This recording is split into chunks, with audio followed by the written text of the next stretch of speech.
Silakan. Dan nanti akan dibahas di dalam pembahasan mafahim. Jadi ya ini pertanyaan lebih lanjut ya, pertanyaan lebih lanjut tentang lebih banyak mengarah kepada masalah ijtihad ya, taklid, termasuk madzhab nabhani dan lain-lain yang nanti perlu ditanggapi. Tapi nanti insya Allah kita akan singgung di dalam pembahasan berikutnya tentang pembahasan ijtihad dan taklid. Nanti di sini di akhir itu ada penjelasan itu. Ya termasuk misalnya bagaimana usul fikih Sadaqidin dan sebagainya tadi. Ya.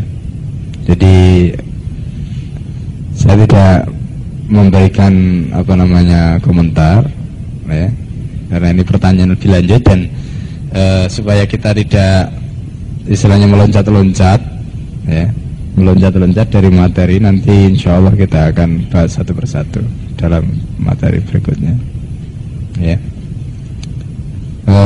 Ada lagi? Masih ada waktu? Ya silakan. Satu hal yang membedakan antara hizib dengan yang lain itu kan kebanyakan gerakan-gerakan lain meskipun mereka belum menyerah tapi bubar duluan. Ya, bubar duluan. Khilafah movement bubar, Maksumi bubar. Ya. Kemudian kita bisa melihat banyaklah ya. Ya nggak perlu disebutkan satu persatu. Itu kasusnya begitu.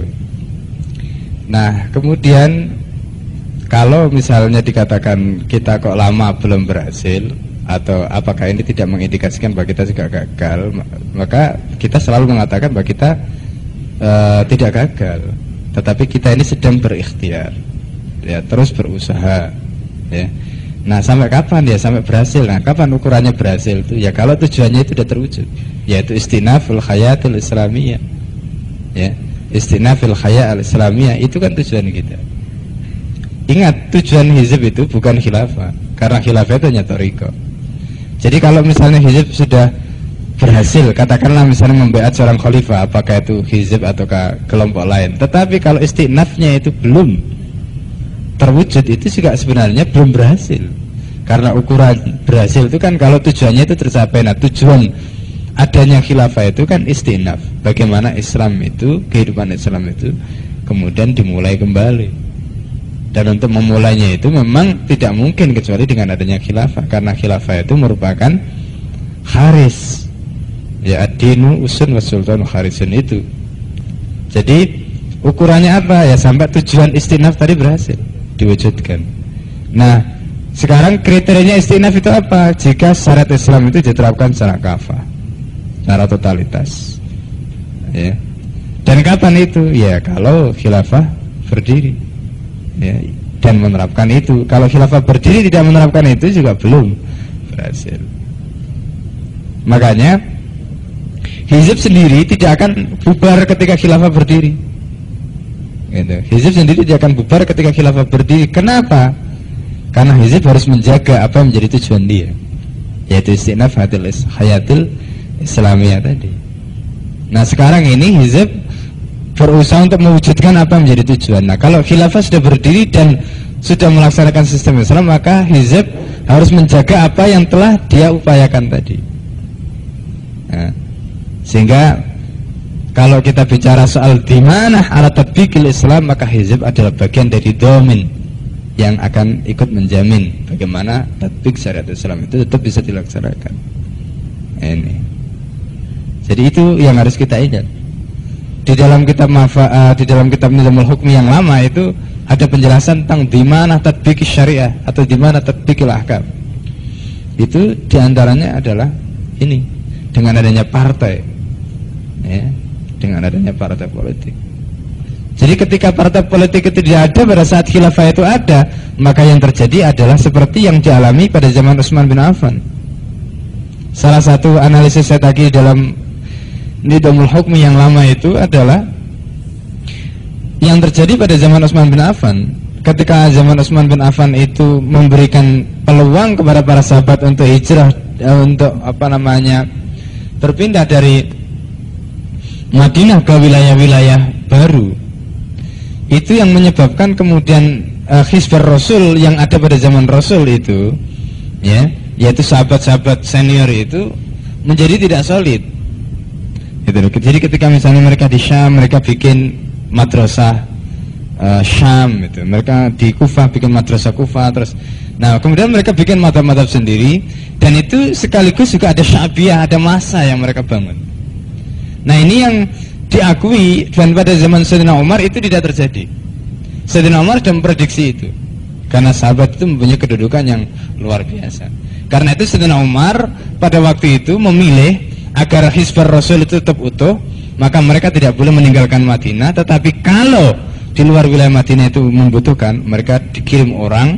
Jadi mereka Umar meminta agar mereka mengirim orang, suruh datang ke Madinah. Itu yang dilakukan oleh Umar, tetapi tidak oleh Utsman bin Affan. Nah ini yang antara lain di analisis Setaki, salah satu faktor mengapa pada zaman Utsman bin Affan untuk begitu rentan tadi, antara lain karena kontrol dari Hizbun Ziyasi itu tidak berjalan sebagaimana yang terjadi pada zaman Utsman dan Abu Bakar. Nah ini fungsi partai politik. Ini fungsi partai politik. Dan ini juga termasuk bagian dari di mana? Bagian dari jaminan agar syariat Islam itu tetap bisa diterapkan. Oleh karena itu tujuan hizb sekali lagi bukan khilafah, ya, tapi khilafah itu adalah thariqah. Tujuan hizb adalah istinaf hayatil Islam. Itu tujuan hizb. Jadi begitu khilafah berdiri, entah itu melalui hizb atau melalui siapa, nah yang lebih penting dari itu adalah bagaimana dipastikan istinaf itu memang benar-benar really secara nyata itu berhasil diwujudkan. Nah ini, jadi itulah sebenarnya yang menjadi ukuran. Nah tentang mengapa begitu lama itu ada banyak hal, tetapi yang jelas ini ma fi ilmillah, apa yang ada dalam ilmu Allah, ya, yang tidak bisa kita ajukan dan tidak bisa kita mundurkan, gitu. Nah ini yang harus kita pahami. Nah karena itu yang lebih penting sebenarnya adalah i'malu fasayarallah amalakum. Itu yang lebih penting. Sudah, sekarang lakukan apa yang menjadi kewajiban Anda. Allah akan melihat apa yang Anda lakukan. Itu. Jadi masalah hasil itu bukan urusan kita. Apakah kemudian kita berhasil hari ini, besok atau yang akan datang, ya itu adalah perkara yang lain. Nah, jadi itu.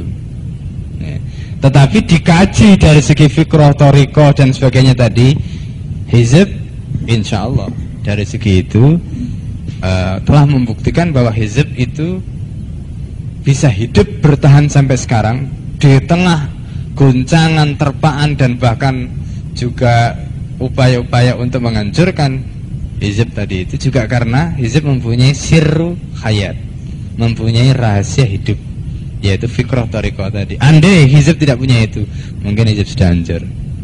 Ada satu ungkapan yang menarik, ya. Ketika ada orang Palestina yang datang ke dompet duafa, ya, dia ditanya, min aina anta Palestin, ya, saya dari Palestina. Kemudian ketika ditanya dengan Anda termasuk kelompok apa, jadi dia menjawab dari Hamas. Itu. Kemudian ditanya lagi, apakah Anda kenal dengan Hizbut Tahrir? Dia mengatakan kenal, sangat kenal sekali. Hizbut Tahrir, kata dia, adalah merupakan kelompok satu-satunya yang paling sahih di dunia. Itu orang Hamas yang bilang, ya. Ketika ditanya, kenapa Anda tidak bergabung dengan Hizbut Tahrir? Jawabannya apa? Jawabannya, saya ana fi Palestin. Saya di Palestina. Dan di Palestina perjuangan kami mengharuskan kami untuk seperti ini. Andai kata saya di Indonesia, andai kata saya bukan di Palestina, saya akan bersama hizb. Itu.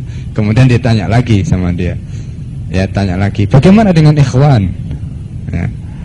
Ya, kemudian jawabnya, ikhwan mempunyai banyak wajah, ya. Jadi ikhwan mempunyai banyak wajah. Yang paling baik, kata dia, yang paling mukhlis itu di Mesir. Kalau di Yordan kata dia ceritanya, wah, jadi sampai dia terlibat dalam banyak perkara-perkara macam-macam. Tapi yang paling bagus di Mesir kata dia. Tapi begitulah ya. Nah, ini contoh. Ya. Jadi penilaian itu artinya hizb bisa seperti itu. Ya.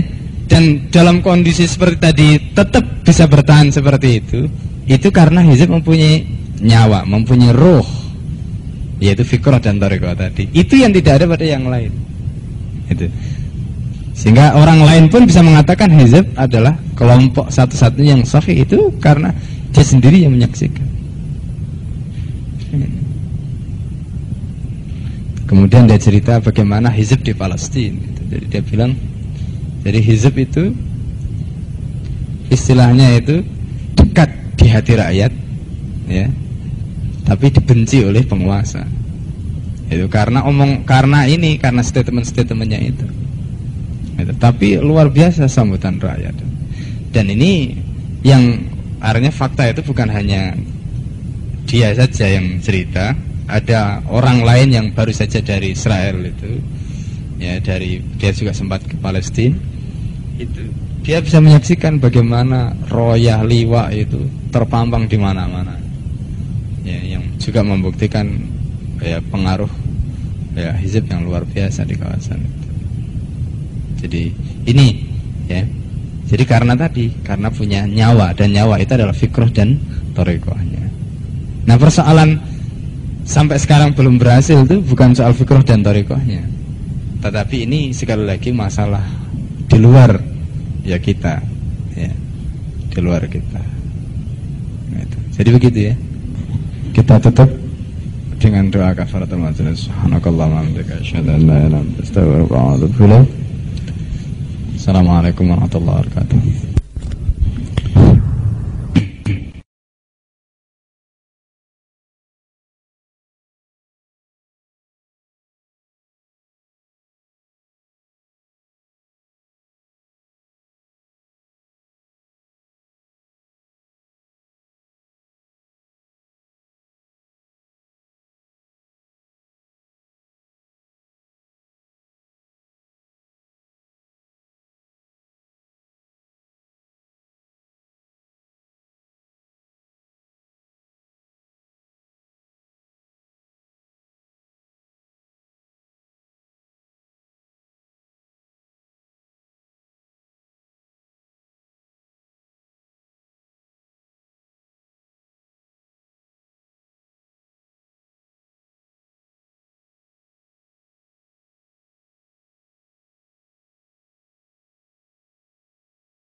Silakan. Dan nanti akan dibahas di dalam pembahasan mafahim. Jadi ya ini pertanyaan lebih lanjut ya, tentang lebih banyak mengarah kepada masalah ijtihad ya, taklid, termasuk madzhab Nabhani dan lain-lain yang nanti perlu ditanggapi. Tapi nanti insya Allah kita akan singgung di dalam pembahasan berikutnya tentang pembahasan ijtihad dan taklid. Nanti di sini di akhir itu ada penjelasan itu. Ya, termasuk misalnya bagaimana usul fikih Sadaqidin dan sebagainya tadi. Ya. Jadi saya tidak memberikan komentar, ya, karena ini pertanyaan lebih lanjut dan supaya kita tidak istilahnya meloncat-loncat, ya, meloncat-loncat dari materi, nanti insya Allah kita akan bahas satu persatu dalam materi berikutnya. Ya, ada lagi? Masih ada waktu? Ya, silakan. Satu hal yang membedakan antara hizb dengan yang lain itu kan kebanyakan gerakan-gerakan lain meskipun mereka belum menyerah tapi bubar duluan. Ya, bubar duluan. Khilafah movement bubar, Maksumi bubar, ya. Kemudian kita bisa melihat banyaklah ya, nggak perlu disebutkan satu persatu. Itu kasusnya begitu. Nah, kemudian kalau misalnya dikatakan kita kok lama belum berhasil, atau apakah ini tidak mengindikasikan bahwa kita juga gagal, maka kita selalu mengatakan bahwa kita tidak gagal, tetapi kita ini sedang berikhtiar, ya, terus berusaha, ya. Nah, sampai kapan ya sampai berhasil? Nah, kapan ukurannya berhasil itu? Ya kalau tujuannya itu sudah terwujud, yaitu istinaful hayatul islamiyah, ya, istinaful hayat al-islamiyah, itu kan tujuan kita. Ingat, tujuan hizib itu bukan khilafah, karena khilafah itu hanya thariqah. Jadi kalau misalnya hizib sudah berhasil, katakanlah misalnya membaiat seorang khalifah, apakah itu hizib ataukah kelompok lain, tetapi kalau istinafnya itu belum terwujud, itu juga sebenarnya belum berhasil. Karena ukuran berhasil itu kan kalau tujuannya itu tercapai. Nah, tujuan adanya khilafah itu kan istinaf, bagaimana Islam itu, kehidupan Islam itu kemudian dimulai kembali. Dan untuk memulainya itu memang tidak mungkin kecuali dengan adanya khilafah, karena khilafah itu merupakan kharis, ya, ad-dinu usun wa sultanu kharisun itu. Jadi ukurannya apa? Ya sampai tujuan istinaf tadi berhasil diwujudkan. Nah, sekarang kriterianya istinaf itu apa? Jika syariat Islam itu diterapkan secara kafah, secara totalitas, ya. Dan kapan itu? Ya kalau khilafah berdiri, ya, dan menerapkan itu. Kalau khilafah berdiri tidak menerapkan itu juga belum berhasil. Makanya hizib sendiri tidak akan bubar ketika khilafah berdiri, gitu. Hizib sendiri tidak akan bubar ketika khilafah berdiri. Kenapa? Karena hizib harus menjaga apa yang menjadi tujuan dia, yaitu istinaf hayatil islamiyah tadi. Nah, sekarang ini hizib berusaha untuk mewujudkan apa yang menjadi tujuan. Nah, kalau khilafah sudah berdiri dan sudah melaksanakan sistem Islam, maka hizib harus menjaga apa yang telah dia upayakan tadi. Nah, sehingga kalau kita bicara soal di mana alat tatbiqil Islam, maka hizib adalah bagian dari domin yang akan ikut menjamin bagaimana tatbiq syariat Islam itu tetap bisa dilaksanakan. Ini. Jadi itu yang harus kita ingat. Di dalam kitab di dalam kitab Nizamul Hukmi yang lama itu ada penjelasan tentang di mana tatbiq syariah atau di mana tatbiqil ahkam. Itu diantaranya adalah ini, dengan adanya partai, ya, dengan adanya partai politik. Jadi ketika partai politik itu tidak ada pada saat khilafah itu ada, maka yang terjadi adalah seperti yang dialami pada zaman Utsman bin Affan. Salah satu analisis saya tadi dalam Nizamul Hukmi yang lama itu adalah yang terjadi pada zaman Utsman bin Affan.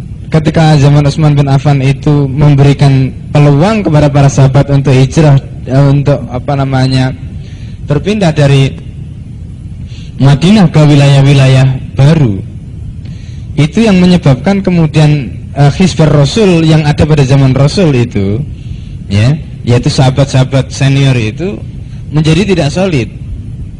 Jadi ketika misalnya mereka di Syam, mereka bikin madrasah Syam, itu. Mereka di Kufah bikin madrasah Kufah, terus, nah kemudian mereka bikin madhab-madhab sendiri, dan itu sekaligus juga ada sya'biyah, ada masa yang mereka bangun. Nah ini yang diakui, dan pada zaman Sayyidina Umar itu tidak terjadi. Sayyidina Umar sudah memprediksi itu, karena sahabat itu mempunyai kedudukan yang luar biasa. Karena itu Sayyidina Umar pada waktu itu memilih agar Hizbur Rasul itu tetap utuh, maka mereka tidak boleh meninggalkan Madinah. Tetapi kalau di luar wilayah Madinah itu membutuhkan, mereka dikirim orang. Jadi mereka Umar meminta agar mereka mengirim orang suruh datang ke Madinah. Itu yang dilakukan oleh Umar, tetapi tidak oleh Utsman bin Affan.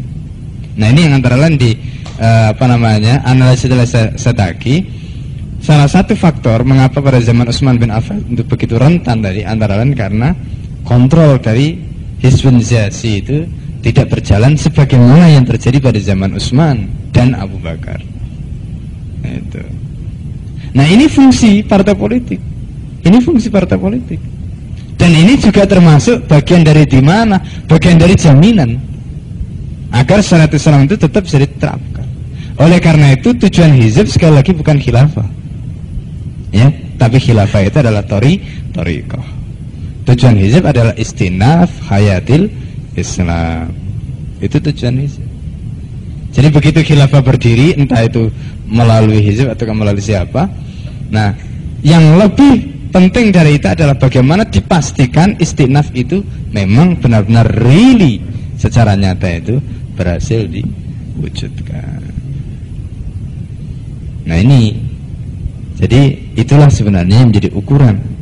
Nah tentang mengapa begitu lama itu ada banyak hal, tetapi yang jelas ini ma fi ilmillah, apa yang ada dalam ilmu Allah, ya, yang tidak bisa kita ajukan dan tidak bisa kita mundurkan, gitu. Nah ini yang harus kita pahami.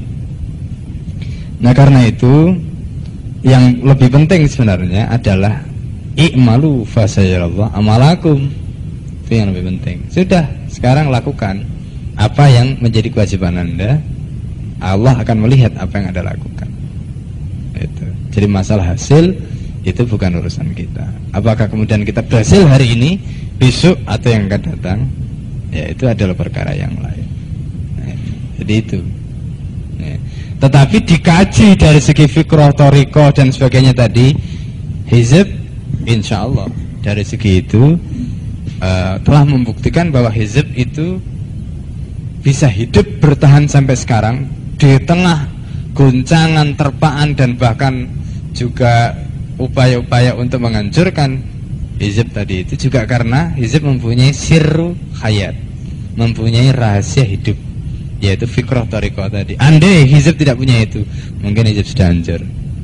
Ada satu ungkapan yang menarik, ya, ketika ada orang Palestina yang datang ke dompet duafa, ya, dia ditanya,